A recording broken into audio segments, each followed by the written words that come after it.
উজান থেকে নেমে আসা পাহাড়ি ঢল ও প্রবল বর্ষণে বিপর্যস্ত বাংলাদেশ। গত ৩ দশকের সবচেয়ে ভয়াবহ বন্যায় ধুঁকছে ভারতের ত্রিপুরা রাজ্য। রেকর্ড বৃষ্টিতে পানি বৃদ্ধির কারণে ঘটতে পারে মহা দুর্যোগ।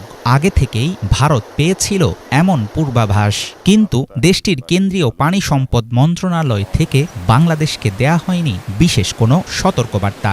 বিধ্বংসী বন্যার আশঙ্কা জেনেও কেন সাবধান করেনি ভারত? দিল্লির এই ভুল কি ইচ্ছাকৃত, নাকি প্রতিবেশী দেশের প্রতি সদিচ্ছার অভাব?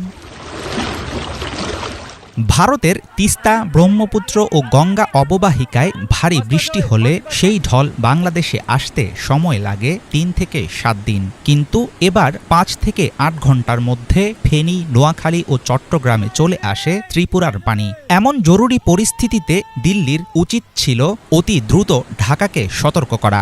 বাংলাদেশের বন্যা পূর্বাভাস ও সতর্কীকরণ কেন্দ্র জানিয়েছে, গোমতী ও মাতামুহুরী নদীর ভারতীয় অংশে পানি বৃদ্ধির আনুষ্ঠানিক তথ্য পায় বাংলাদেশ, কিন্তু বিস্তারিত জানতে না পারলে বন্যার সঠিক পূর্বাভাস দেয়া কঠিন বলে মন্তব্য করেন প্রতিষ্ঠানটির একজন দায়িত্বশীল কর্মকর্তা।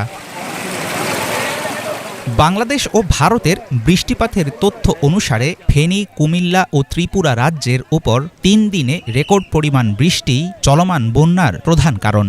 আবহাওয়া সংশ্লিষ্ট বিশেষজ্ঞরা বলছেন, ১০ দিন আগেই দেয়া যেত এমন বর্ষণের সাধারণ পূর্বাভাস, আর ৩ দিন পূর্বে দেয়া যেত শতকরা ৯০% নিশ্চিত খবর।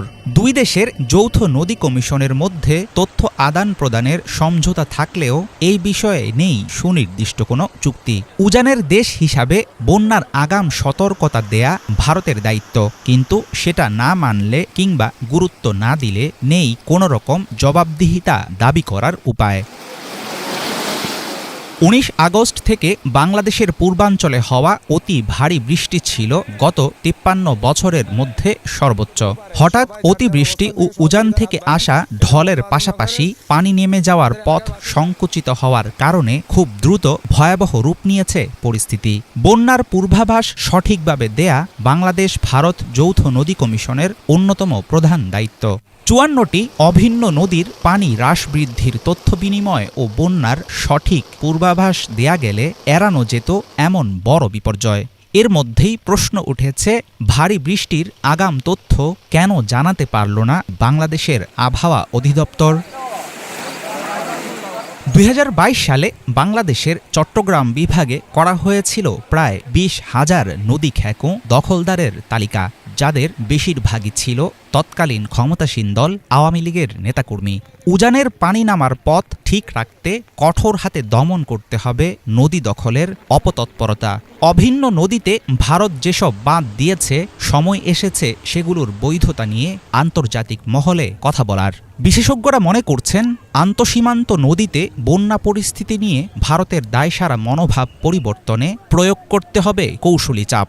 পাশাপাশি এমন দুর্যোগে সময় উপযোগী পদক্ষেপের জন্য বাংলাদেশকে নিতে হবে দীর্ঘমেয়াদী প্রস্তুতি। হাফিজুল ইসলাম, বাংলা ভিশন।